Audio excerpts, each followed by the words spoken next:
Bismillahirrahmanirrahim. Assalamualaikum warahmatullahi wabarakatuh. Waalaikumsalam warahmatullahi wabarakatuh. Alhamdulillahi rabbil alamin. Wa usalli wa usallim ala nabiyyina Muhammadin wa ala alihi wa sahbihi ajma'in. Amma ba'du. Kaum muslimin dan muslimat rahimani wa rahimakumullahu ta'ala. Pada kesempatan pagi yang berbahagia ini, marilah kita senantiasa bersyukur kepada Allah Azza wa Jal yang dengan nikmat dan karunia-Nya kita bisa kembali mempelajari hadis-hadis Nabi Shallallahu Alaihi Wasallam. Pada kesempatan kali ini kita akan melanjutkan membaca hadis-hadis yang dikumpulkan oleh Al-Imam Abdul Ghani Al-Maqdisi rahimahullahu ta'ala di dalam kitab beliau Umdatul Ahkam. Kita masih pada pembahasan hadis-hadis terkait shauf. An Anas bin Malikin radhiyallahu ta'ala anhu. Dari Anas bin Malik, semoga Allah ta'ala meridhoinya.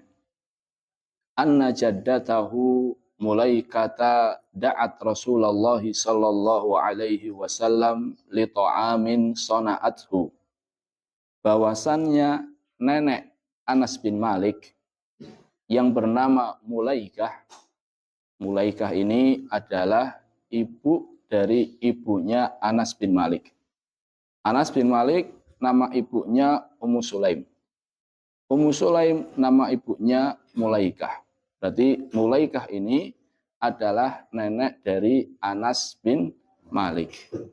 Ada pula yang mengatakan bahwasannya Mulaikah ini adalah bukan neneknya Anas bin Malik, namun neneknya dari orang yang meriwayatkan dari Anas bin Malik. Namun wallahu alam, yang lebih tepat di sini adalah Mulaikah adalah neneknya Anas bin Malik. Da'at Rasulullah sallallahu alaihi wasallam li ta'amin sana'athu. Bahwasannya nenek dari Anas bin Malik ini memanggil Rasulullah sallallahu alaihi wasallam, mengundang Rasulullah sallallahu alaihi wasallam untuk makan di rumahnya. Di rumahnya nenek tersebut. Fa'akala minhu. Maka Nabi sallallahu alaihi wasallam pun makan di rumah neneknya Anas bin Malik. Jadi karena Nabi SAW dipanggil, maka beliau memenuhi undangan tersebut. Maka ini menunjukkan anjuran untuk memenuhi undangan. Summa qol, setelah selesai makan, Nabi kita Muhammad SAW bersabda, Qumu fala usalliya lakum. Kata Nabi SAW, silahkan berdiri, saya akan sholat bersama kalian.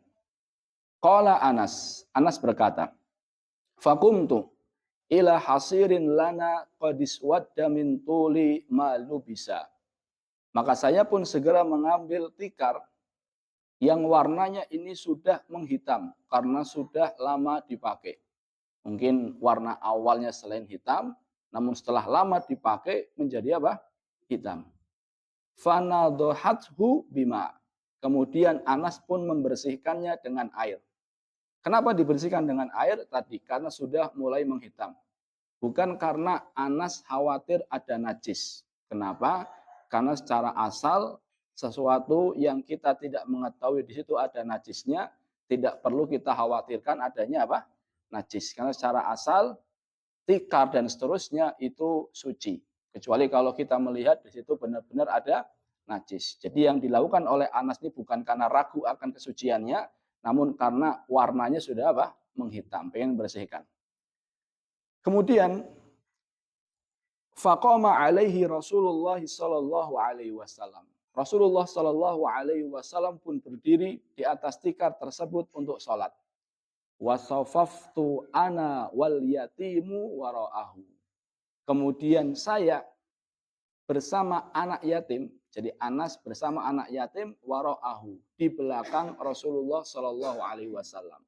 Berarti posisi softnya Rasulullah sebagai imam di depan, sedangkan Anas dan anak yatim, berarti anak yatim kan berarti belum apa? Belum balik dia sudah mumayyiz tapi belum balik, berada di belakang Rasulullah Shallallahu Alaihi Wasallam.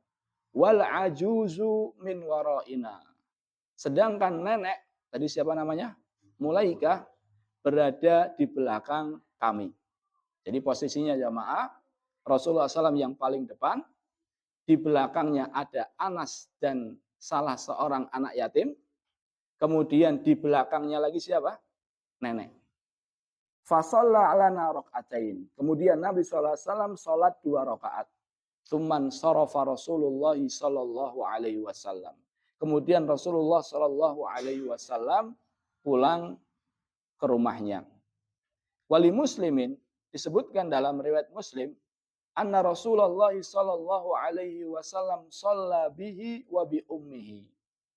Disebutkan dalam riwayat Muslim bahwasannya Nabi sallallahu alaihi wasallam salat di rumahnya neneknya Anas itu bersama Anas dan bersama ibunya Anas.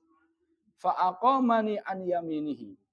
Kemudian Rasulullah SAW beliau memposisikan aku berada di sebelah kanannya. Wa aqamal mar'ata khalfana. Sedangkan wanita ada di belakang kami. Jadi ada 2 riwayat yang kata para pensyarah hadis kemungkinan terjadi 2 kali lebih.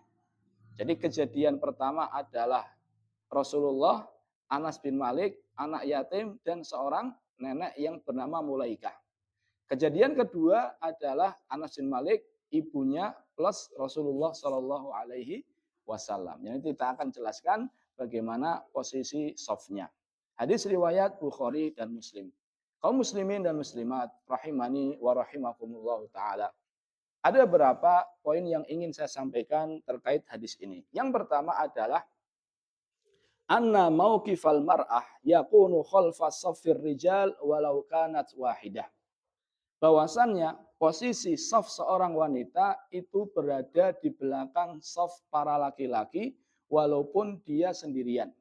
Jadi walaupun dia sendirian, maka posisinya adalah di belakang saf laki-laki. Walau kanat min maharimihi. Walaupun dia ini merupakan mahramnya.